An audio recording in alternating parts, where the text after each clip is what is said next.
Apóstolos 19, 8 em diante. Repetindo, Atos dos Apóstolos 19, 8 em diante. Podemos, irmãos, por gentileza, acompanhe a leitura. Diz assim, Atos 19, versículo 8. Durante 3 meses, Paulo frequentou a sinagoga, onde falava ousadamente, dissertando e persuadindo com respeito ao reino de Deus. Visto que alguns deles se mostravam empedernidos e descrentes, falando mal do caminho diante da multidão, Paulo, apartando-se deles, separou os discípulos, passando a discorrer diariamente na escola de Tirano. Durou isso por espaço de 2 anos, dando ensejo que todos os habitantes da Ásia ouvissem a palavra do Senhor, tanto judeus como gregos. E Deus, pelas mãos de Paulo, fazia milagres extraordinários, a ponto de levarem os enfermos, lenços e aventais do seu uso pessoal, diante dos quais as enfermidades fugiam das suas vítimas, os espíritos malignos se retiravam. Alguns judeus exorcistas ambulantes tentaram invocar o nome do Senhor Jesus sobre possessos de espíritos malignos, dizendo: eis conjuro-vos por Jesus, a quem Paulo prega. Os que faziam isso eram 7 filhos de um homem chamado Cefas, sumo sacerdote. Mas o espírito maligno lhe respondeu: conheça Paulo, e sei quem é, conheço Jesus, e sei quem é Paulo, mas vós, quem sois? E o possesso do espírito maligno saltou sobre eles, subjugando-os a todos, de tal modo prevaleceu contra eles, que desnudos e feridos fugiram daquela casa. Chegou este fato ao conhecimento de todos, assim judeus como gregos habitantes de Éfeso. Veio temor sobre todos eles, e o nome do Senhor Jesus era engrandecido. Muitos dos que creram vieram confessando e denunciando publicamente as suas próprias obras. Também muitos dos que haviam praticado artes mágicas, reunindo os seus livros, os queimaram diante de todos. Calculados o seu preço, achou-se que montava 50.000 denários. Assim, a palavra do Senhor crescia e prevalecia poderosamente. Amém? Irmãos, esse texto de Atos 19, deixa eu subir um pouquinho.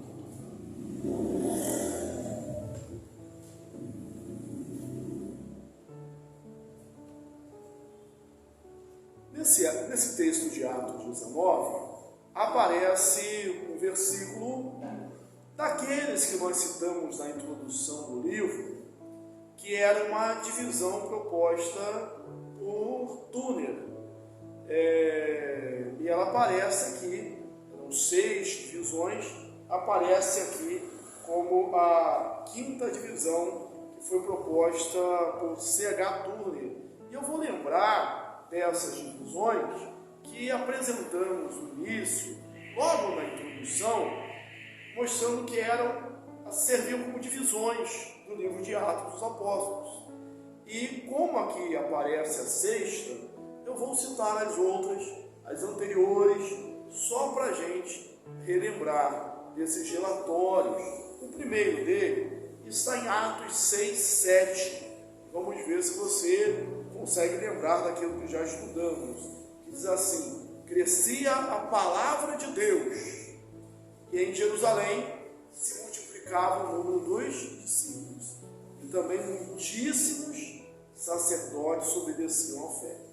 Aqueles irmãos, apóstolos, acuados, com medo, o cenáculo, depois da ação do Espírito Santo, a igreja cresce, 3.000, depois 5.000, depois vem aquela história de Ananias, onde a igreja corre um risco, tão grande como o risco da perseguição, que era o risco de se estragar, de se dissolver, de dentro para fora, através da mentira, através da soberba de alguns. E quando tudo isso é denunciado, quando aquele casal morre, talvez alguém pensasse assim: agora a situação vai ficar difícil. Quem vai querer ser membro de uma igreja, pensemos assim, onde a pessoa vai cair fulminada assim porque mentiu? E o efeito foi o contrário, o temor, a igreja cresceu, a palavra se multiplicou no número de discípulos, e também muitíssimos sacerdotes obedeciam à fé. A perseguição, ela aumenta. Nós vemos a morte de Estevão em Atos, no capítulo 7, e aí no capítulo 9, a conversão de Paulo, que estava indo para Damasco, em carta para prender os cristãos. A gente tem o segundo versículo deste relatório, né, a segunda divisão, que tem Atos 9 a 31, que diz assim: a igreja, na verdade, tinha paz por toda Jerusalém, por toda a Judéia, Galiléia e Samaria, edificando-se e caminhando no temor do Senhor, no conforto do Espírito Santo. Versículo.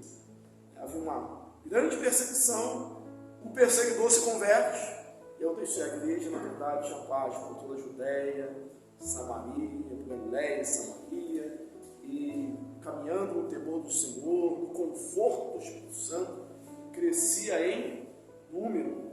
A terceira divisão está em Atos 12. Você vê lá, o apóstolo Tiago tinha sido morto, porque isso agradou os judeus. Herodes manteve preso também a Pedro, querendo matá-lo depois da Páscoa. E Pedro é liberto ali no último instante, né, aquela saída da prisão. E aí o texto diz que, entretanto, a palavra do Senhor crescia e se multiplicava. A igreja sempre se multiplicando, sempre crescendo. Depois a gente tem Atos 16. Logo depois do concílio de Jerusalém, os discípulos, Paulo, Barnabé, eles saem com cartas desse concílio para mostrar para os gentios, para apresentar às igrejas. E o texto diz assim: assim as igrejas eram fortalecidas na fé e dia a dia aumentavam em número, solucionado o problema doutrinário. A igreja crescia na fé e dia a dia aumentava em número. E aí a gente chega à quinta divisão, a penúltima divisão, em Atos 19 e 20, que faz parte do texto que nós lemos, que diz assim: a palavra de Deus, a palavra do Senhor, crescia e prevalecia poderosamente. Assim, a palavra do Senhor crescia e prevalecia poderosamente. Veja você que o autor aqui, ele não diz que a igreja crescia. Em nenhum momento. Ele fala que o número dos discípulos se multiplicava. Agora, que a igreja tinha paz. Não fala a igreja crescia. Porque, não que ela não estivesse crescendo, mas o crescimento era o crescimento da palavra. Era o crescimento da divulgação da palavra. Quando a palavra é pregada, quando nós crentes oramos, quando nos quebrantamos, nos arrependemos, quando nosso coração ele arde num avivamento, a palavra de Deus cresce, consequentemente a igreja cresce também. Pode ser que um dos nossos problemas hoje, enquanto igreja, é que a gente vai muito naquele viés empresarial, A gente tem que fazer isso, vamos ser pragmatistas assim, vamos fazer o que dá certo e vamos acontecer para a igreja crescer. Quando o nosso pensamento devia ser diferente. Nós precisamos de intimidade com Deus, nós precisamos ser fiéis a Deus, nós precisamos amar a Deus, nós precisamos glorificar a Deus, nós precisamos nos dedicar à palavra, pregar a palavra e, consequentemente, a igreja vai crescer. Tem alguns irmãos, e a gente já falou isso aqui em relação a algumas perseguições. A gente tem perseguições, a igreja espera-se perseguições, mas alguns crentes dizem assim: se a igreja for perseguida, ela vai ficar mais forte. Não é que se a igreja ser perseguida vai ficar mais forte. A igreja se ela for mais fiel, ela vai ser mais perseguida. Se nós nos dedicarmos ao Senhor, há um preço a pagar, como os apóstolos pagaram. Citei já aqui que o lobo, ele não come, ele não devora uma ovelha de pintura, aquilo que está ali num quadro, aquilo que não tem vida. Então o inimigo não se preocupa em atacar uma igreja que não tem vida. Então é necessário que nós busquemos a palavra. Isso vai acontecer. Assim a igreja do Senhor crescia e prevalecia, a palavra do Senhor crescia, e prevalecia poderosamente. A palavra de Deus prevalecia poderosamente. Por que essa ênfase? A gente vai ver que Paulo passou por algumas cidades, nas suas 3 viagens missionárias, sendo perseguido. Sempre saía de Antioquia e voltava para Antioquia. As últimas foram Atenas, Corinto e Éfeso. Corinto, uma igreja cheia de filósofos. Éfeso também, cidade cheia de imoralidade. E a gente fica pensando assim: olha, mas é muita filosofia, muito estudo. Éfeso cheio de feitiçaria, a capital da adoração à deusa Diana, que é o nome latino para Artemis, são as mesmas deusas. E como que a palavra vai prevalecer aqui? Ainda que houvesse filósofos, ainda que houvesse muita feitiçaria, bruxaria naquele lugar, o que se narra? A palavra de Deus crescia e prevalecia poderosamente. É nesse texto que aparece a única vez no Novo Testamento a expressão milagres extraordinários. Por meio, pelas mãos de Paulo, Deus fazia milagres extraordinários. Você deve estar observando que parece que eu estou indo de trás para frente, Vamos ver se depois a gente vem de frente para trás aqui no texto aqui. Mas Deus, por meio das mãos de Paulo, fazia milagres extraordinários. A princípio, e nós não estaríamos errados, creio que não estamos errados pensando assim, essa expressão milagres extraordinários parece um tanto quanto redundante, Se é milagre, já é extraordinário. Não existe milagre ordinário. Todo milagre é extraordinário. Uma definição de milagre seria a supressão das leis naturais, retirar as leis naturais. O que seria o natural? Você está doente e o médico diz: olha, você para se recuperar dessa doença vai demorar, ficar bom 1 mês, 2 meses, 3 meses, 1 ano, e você não vai ficar bom, não tem como ficar bom, vai conviver com isso para a vida toda. Isso é natural, foi o que a ciência diz. O que é um milagre?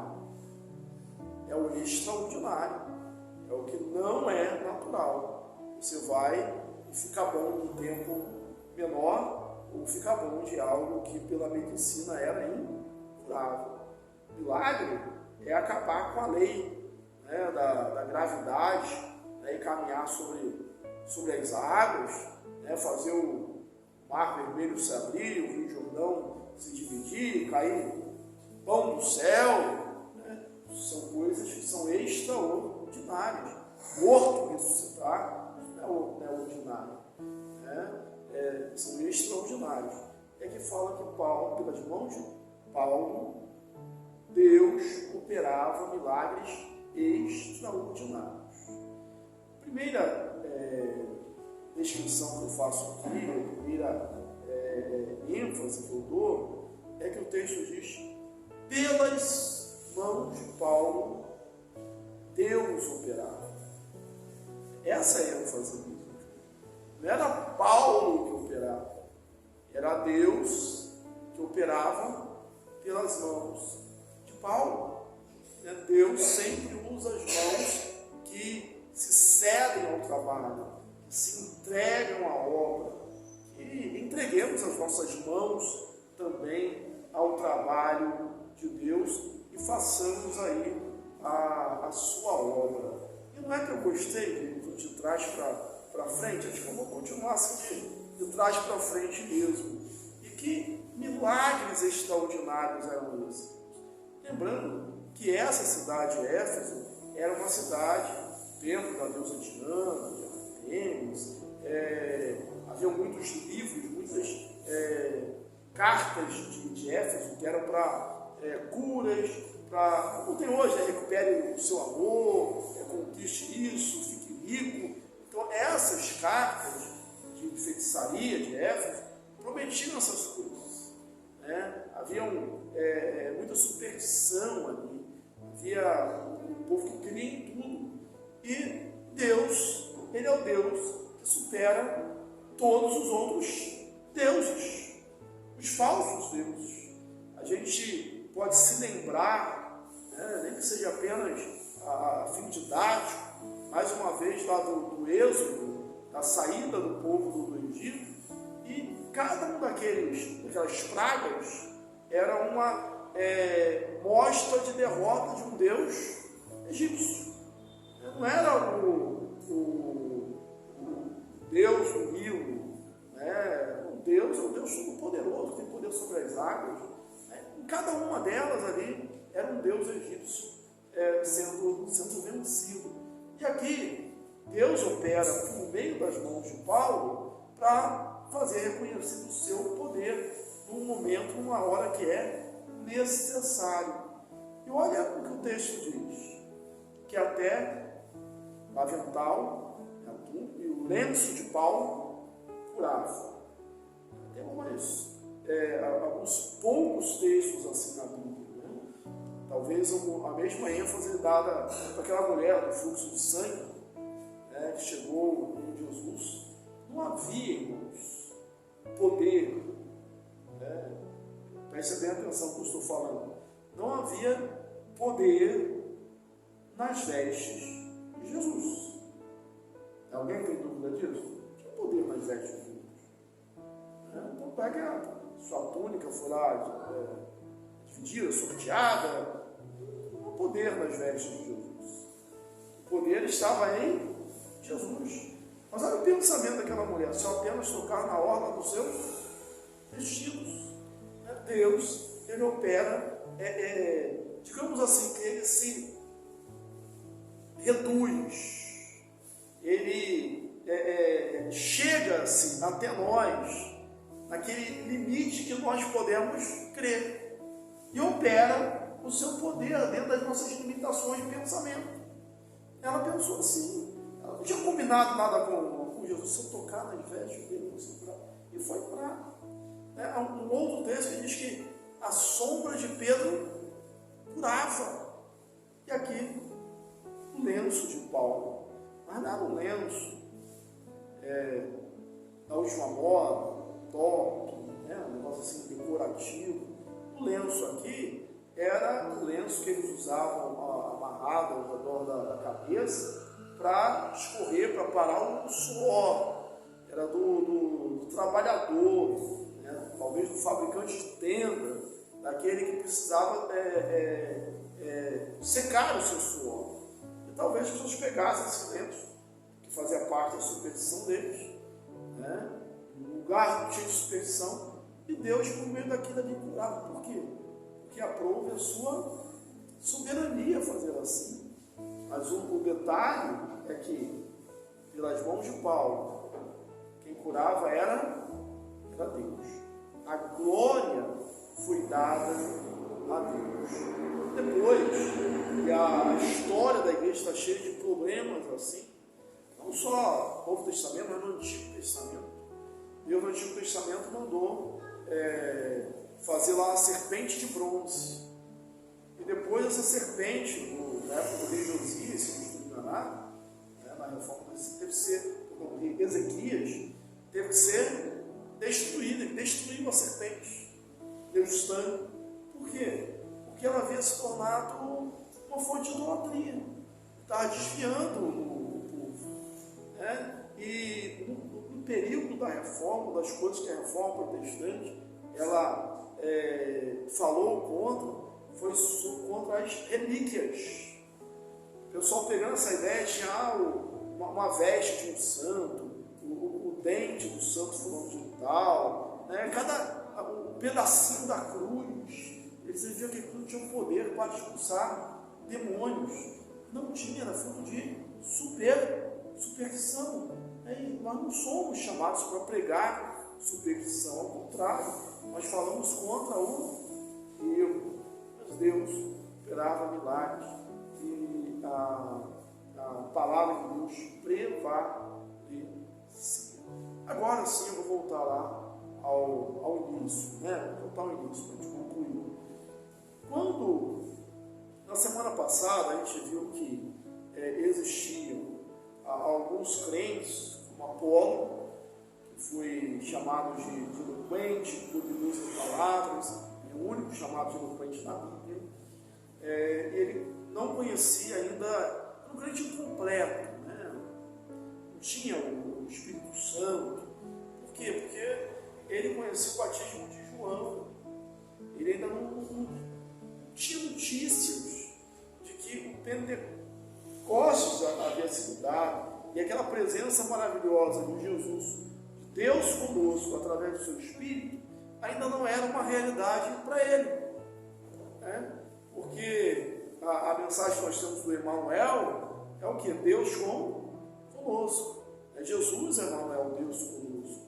E quando ele estava preparando os seus discípulos para a sua morte, ele falou assim: não vos deixarei órfãos, vou enviar o Consolador, ele estará em vós. Então nós temos essa presença de Deus conosco.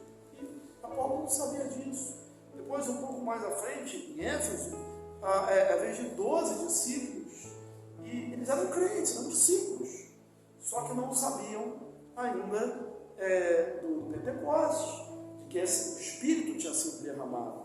A tradução aqui é que nem ouvimos que existe Espírito Santo. Ouviram, nós falamos semana passada que eles ouviram.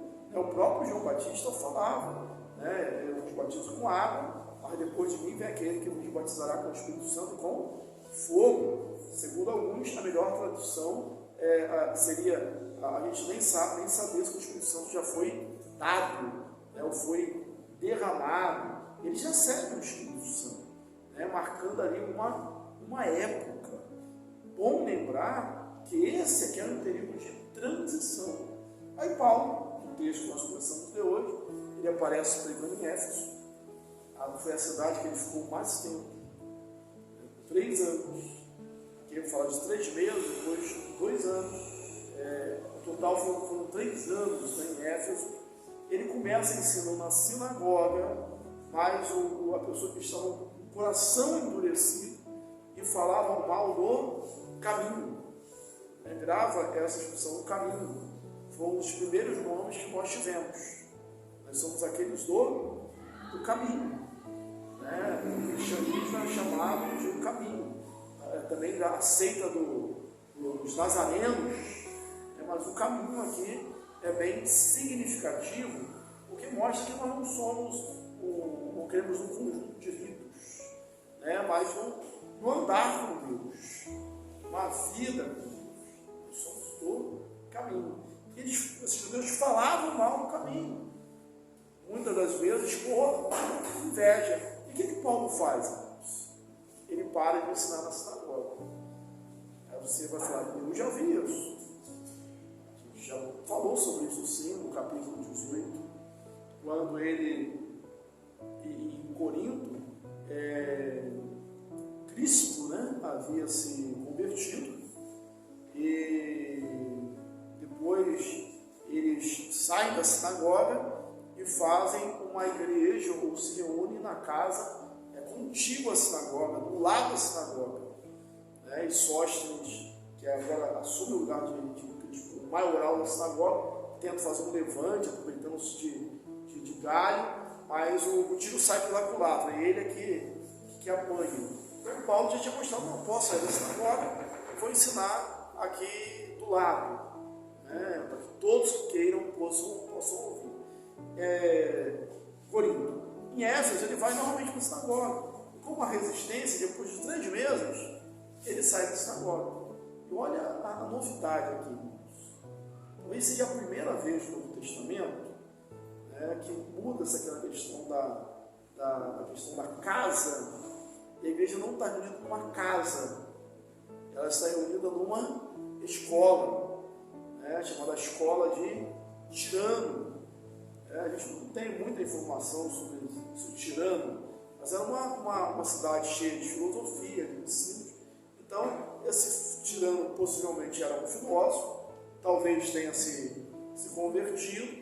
Paulo tenha alugado a escola por um período, ou ele tenha cedido.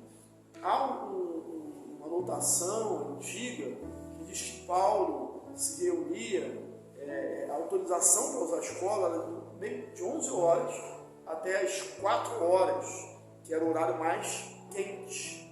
Talvez nesse horário a escola não era usada, né? E aí Paulo usava nesse horário. Ou então, porque era o horário mais propício para as pessoas irem, porque por causa do calor, as pessoas trabalhavam cedo até as 11 e depois descansavam a parte da tarde, né? Em alguns lugares isso pode acontecer ainda. E alguém disse que em Éfeso era mais fácil você encontrar gente dormindo a 1 hora da tarde do que a 1 hora da manhã, por causa do calor. Mas eles venciam isso e estavam ali.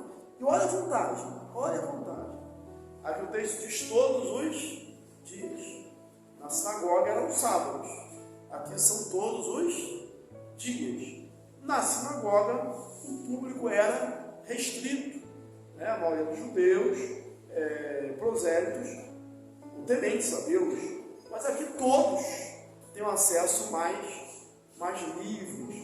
Tem aquele ditado que a males vem para bem, a gente não é fatalista, a gente entende que todas as coisas cooperam para o bem daqueles que amam a Deus. Então, ser recusado na sinagoga acabou sendo um grande bem. Na sinagoga ele pregou 3 meses. Na escola de Tirano ele pregou 2 anos. Na escola na sinagoga ele pregava os sábados. Na escola ele podia pregar todos os dias. O texto diz que ele discorria todos os dias. E aí, irmãos, algo fantástico aconteceu. Aquelas pessoas se converteram. E se convertendo, traziam os seus livros e os queimaram em praça pública, não um ritual de quebra de maldição, porque libertos já estavam quando se converteram, mas para descartar todo aquele material, se livrar de todo aquele material, se livrar da vida antiga do passado. E eu destaco a coragem e o desprendimento deles. A soma de dinheiro era grande, o texto diz aqui, e alguns convertendo já seriam 10 milhões de dólares. Não dá para a gente converter com certeza, mas era uma soma muito grande, mesmo porque livro não era coisa barata. Todo mundo podia pegar um exemplar, por exemplo, da Torá e ter na sua casa, porque custava caro, era copiado. Então esses livros eram caros. Essas cartas de Éfeso famosas era um cara que eles queimaram, passou por esse sentimento e realmente a renúncia.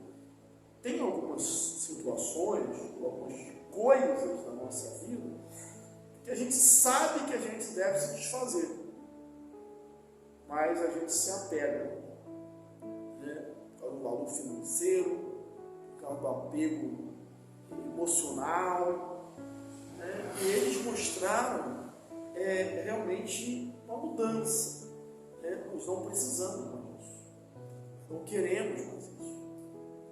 Vou guardar ali embaixo do armário, vai que eu preciso um dia dessa carta de novo, né? Vai que a mensagem sobre Jesus falha e eu tenho aqui, posso recorrer a esse ritual que eu sei. Não, eles simplesmente abriram a mão de tudo aqui. E uma última lição, nós não estamos realmente presos a rituais. Aí aparece uma história verídica, mas que é também um ensino, né? Funciona como uma metáfora, no sentido de ser um ensino para nós como igreja. Paulo, ele expulsava os demônios em nome de Jesus. Paulo curava em nome de Jesus. E o texto diz que milagres extraordinários aconteciam. Em outros textos a gente vê que havia homens, né, como Simeão, né, que queriam comprar o poder, né, para dar o Espírito Santo para as pessoas, como um comércio. Havia entre os judeus alguns que se apresentavam como esses exorcistas, como esses mestres, como homens santos, que operavam esses milagres, em alguns casos para ganhar dinheiro, para se promover. Eles, aqui diz que eram filhos de um sumo sacerdote. Em nenhum lugar a Bíblia fala da existência desse sumo sacerdote. Talvez eles eram 7 homens, filhos de um sumo sacerdote.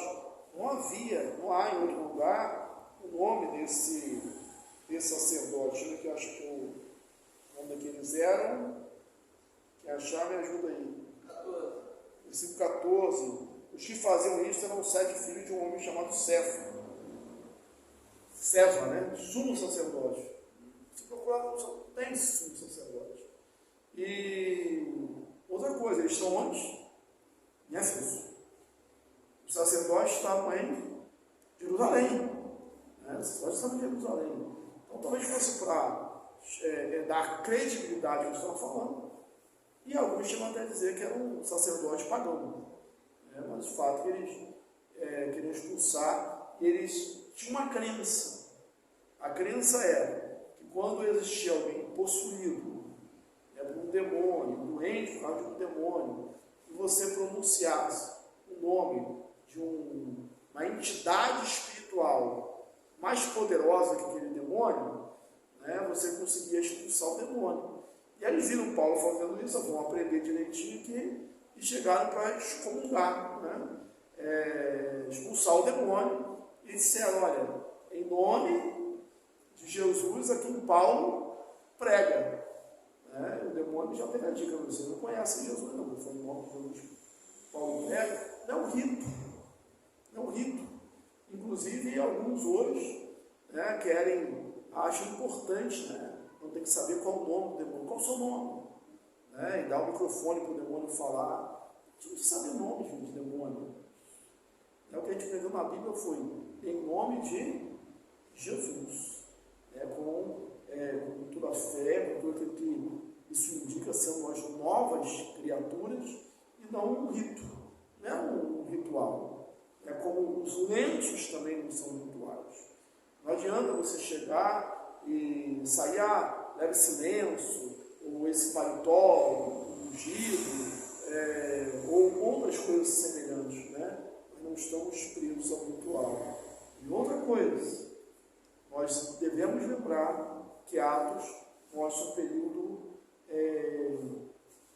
exclusivo da história, onde Deus agiu de uma maneira pontual ali, para fazer a palavra prevalecer, como nós vimos, de forma poderosa. Aí você diz: mas Deus não é o mesmo? Jesus Cristo é o mesmo ontem, hoje e eternamente. Agora, não quer dizer que ele faz sempre as mesmas coisas o tempo todo. Por exemplo, ninguém fica esperando do céu cair pão, né? Ou vinhas cordonidas, só fica esperando. Mas Deus não é poderoso? Ninguém fica esperando o mar se abrir, o rio se dividir, mas Deus continua sendo Deus todo poderoso, Ele pode fazer isso. Mas não cremos que isso vai se repetir. Por quê? Porque teve um propósito, né, de manifestar ali a sua glória. Sim, Deus é o mesmo, mas não quer dizer que Ele vai repetir tudo. Ele pode fazer? Pode, mas até mesmo na Bíblia nós vemos assim de formas, não digo esporádicas, mas específicas, com um propósito de Deus. Propósito de Deus. Que Deus nos abençoe, nós aprendamos essas lições extraídas aqui do texto, especialmente que Deus pode fazer, Deus pode operar. A mensagem de Paulo é uma mensagem na escola de Trajano, que tira todo o cansaço, né? É meio-dia, está todo mundo descansando, nós estamos pregando o Evangelho. As pessoas não vão renunciar às coisas, são coisas caras, são livros caros. Nós somos aqueles que renunciamos tudo por amor a Jesus. E a palavra de Deus cresce e prevalece poderosamente. Amém.